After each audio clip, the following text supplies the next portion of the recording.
Shalom Bapak Ibu Saudara yang terkasih dalam Tuhan, selamat pagi. Mari bersama-sama di pagi yang baik ini kita datang kepada Tuhan. Kita mau berikan ucapan syukur kita yang terbaik bagi Dia. Mari bersama kita berdoa. Kami bersyukur Tuhan, pemeliharaanmu kami rasakan sepanjang malam ini.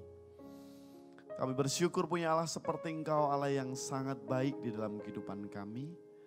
Bahkan kami rasakan penyertaan-Mu, kasih setia-Mu dalam hidup kami. Sebentar kami akan naikkan pujian kami, menjadi ucapan syukur kami, rasa cinta kami kepada Engkau Tuhan.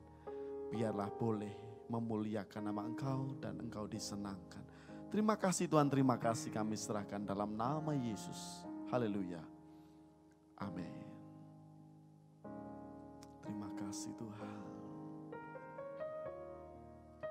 Yang terutama di dalam hidup ini, meninggikan nama Yesus.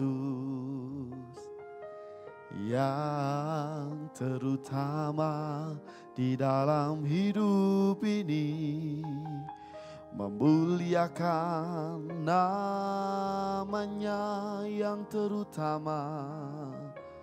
Yang terutama di dalam hidup ini, meninggikan nama Yesus. Yang terutama di dalam hidup ini, memuliakan namanya. Haleluya, haleluya, saya mau cinta Yesus. Haleluya, haleluya, saya mau cinta Yesus. Mari pujikan dari awal, katakan yang terutama. Yang terutama di dalam hidup ini, meninggikan nama Yesus. Yang terutama di dalam hidup ini, memuliakan namanya yang terutama. Yang terutama di dalam hidup ini, meninggikan nama Yesus. Yang terutama di dalam hidup ini, memuliakan namanya. Haleluya, haleluya, saya mau cinta Yesus. Haleluya, haleluya, saya mau cinta Yesus. Haleluya, haleluya, saya mau cinta Yesus. Haleluya, haleluya, saya mau cinta Yesus. Haleluya, haleluya, haleluya, saya mau cinta Yesus. Haleluya, haleluya, saya mau cinta Yesus. Saya mau cinta Yesus saya mau cinta Yesus. Mari sembah Dia, Dia yang layak disembah. I love you Lord, haleluya. Terpujilah namamu Tuhan, kekal selama-lamanya. Terima kasih Bapa. Haleluya, haleluya. Kami bersyukur,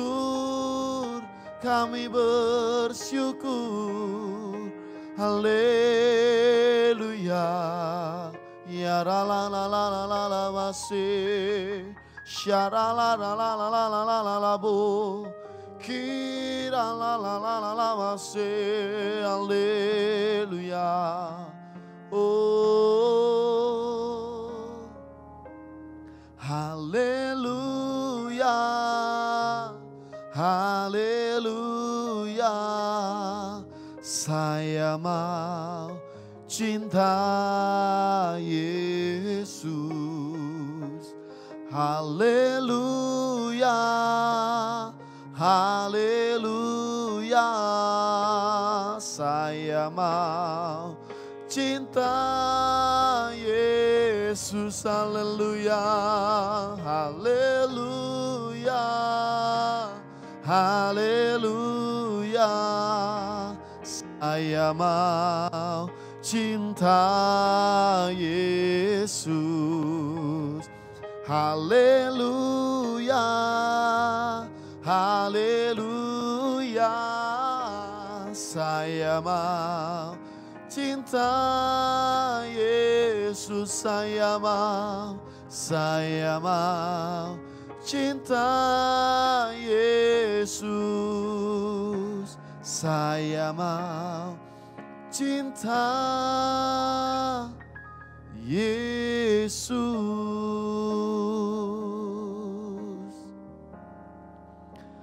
Kami sungguh mengasihi Engkau ya Allah. Kami rindu selalu dekat denganmu Bapa. Karena bersama-sama dengan Tuhan kami kuat. Karena bersama-sama dengan Tuhan kami diberkati. Terima kasih Tuhan, terima kasih. Sebentar kami hendak mendengarkan kebenaran firman-Mu. Berkati setiap kami, mampukan setiap kami sehingga kami boleh mengerjakannya. Terima kasih Tuhan, dalam nama Yesus. Haleluya. Amin. Shalom Bapak Ibu Saudara terkasih dalam Tuhan Yesus Kristus. Saya ucapkan selamat pagi. Kembali berjumpa dengan saya di dalam sesi ibadah doa pagi secara online. Tetap di dalam tema menuai berkat di tengah-tengah kesulitan. Pertanyaannya, apakah benar-benar kita sebagai orang percaya bisa menuai berkat di tahun-tahun yang sulit? Bisa nggak kita bisa menuai berkat di dalam resesi ekonomi yang sedang terjadi hari-hari ini? Ya, kita mau belajar sama-sama akan kebenaran firman Tuhan. Kita akan buka di dalam kitab 1 Raja-Raja pasal 17 ayat kedua sampai dengan ayat yang ke-6. 1 Raja-Raja pasal 17 ayat kedua sampai dengan ayat yang ke-6. Akan saya bacakan bagi Bapak Ibu Saudara. Kemudian datanglah firman Tuhan kepadanya. Pergilah dari sini, berjalanlah ke timur dan bersembunyilah di tepi sungai Kerit di sebelah timur sungai Yordan. Engkau dapat minum dari sungai itu, dan burung-burung gagak telah kuperintahkan untuk memberi makan engkau di sana. Lalu ia pergi dan ia melakukan seperti firman Tuhan. Ia pergi dan diam di tepi sungai Kerit di sebelah timur sungai Yordan. Pada waktu pagi dan petang, burung-burung gagak membawa roti dan daging kepadanya, dan ia minum dari sungai itu. Jadi dikisahkan dalam perikop ini, ketika Tuhan memerintahkan Elia untuk tinggal di tepi sungai Kerit. Dan Tuhan katakan, aku telah memerintahkan burung gagak untuk memberikan engkau makan. Ya. Dan apa yang terjadi sangat luar biasa. Dalam ayat ke-6 dikatakan, pada waktu pagi dan petang, burung-burung gagak membawa roti dan daging kepadanya, dan ia minum dari sungai itu. Bapak Ibu Saudara terkasih dalam Tuhan Yesus Kristus, kita tahu bahwa burung gagak ini adalah burung pemakan daging. Kalau sampai burung gagak ini menggigit daging dan itu diantarkan, diberikan kepada Elia, ini sesuatu yang mustahil. Ini sesuatu yang tidak mungkin. Bagaimana mungkin burung gagak yang notabene adalah burung pemakan daging, ya, ketika dia menggigit daging diberikan kepada Elia, yang seharusnya terjadi secara logika, ya, secara masuk di akal. Ketika burung gagak menggigit daging, maka saya kira percaya daging itu akan dimakan. Tidak mungkin diberikan kepada orang lain. Daging itu akan dimakan oleh burung gagak tersebut. Tetapi tidak ada yang mustahil di hadapan Tuhan. Burung gagak menggigit daging dan daging itu diberikan kepada Elia, dan itu terjadi sekalipun sesuatu yang mustahil, sesuatu yang tidak mungkin. Sebab kita percaya tidak ada yang tidak mungkin di hadapan Tuhan kita Yesus Kristus. Nah, di sini kita bisa melihat bahwa burung gagak ini melambangkan situasi kondisi hari-hari ini yang sukar. 1 tahun kekeringan, menggambarkan resesi ekonomi. Tetapi melalui burung gagak, melalui tahun-tahun yang sukar, melalui tahun kekeringan, melalui resesi ekonomi, ya, Tuhan bisa memberkati orang-orang percaya. Amin. Di sini jelas bahwa apa yang terjadi dalam kehidupan Elia, ya, burung gagak sekali lagi menggambarkan tahun yang sukar, ya, tetapi burung gagak tersebut bisa memberkati Elia. Ya, artinya apa? Bahwa sekalipun kita hidup di tahun-tahun yang sulit, kita hidup di tahun-tahun kekeringan, kita hidup di dalam tahun resesi ekonomi, kita percaya bahwa Tuhan yang kita sembah sanggup memberkati kita. Apapun situasi kondisi yang sedang terjadi, tetap percaya, tetap pegang teguh janji Tuhan. Tuhan sanggup memberkati kita. Amin. Oke. Hal yang selanjutnya saya akan buka di dalam Ulangan pasal 8 ayat ketiga sampai dengan ayat yang keempat. Ulangan pasal 8 ayat ketiga sampai dengan ayat yang keempat. Akan saya bacakan bagi Bapak Ibu Saudara. Ya.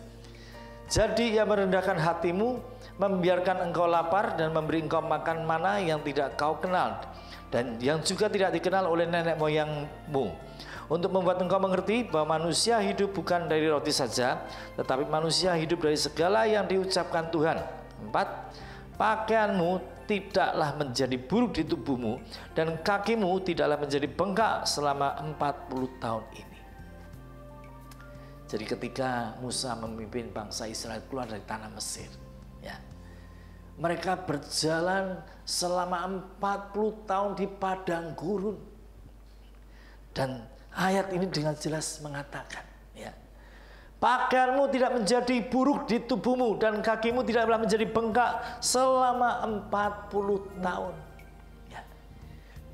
Firman Tuhan katakan, bajumu tidak akan pernah menjadi usang, bajumu tidak akan pernah menjadi rusak, dan kakimu sekalipun harus berjalan selama 40 tahun tidak akan pernah menjadi bengkak. Itu janji Tuhan dan itu digenapi. Apa yang Tuhan janjikan itu terjadi, Bapak Ibu Saudara.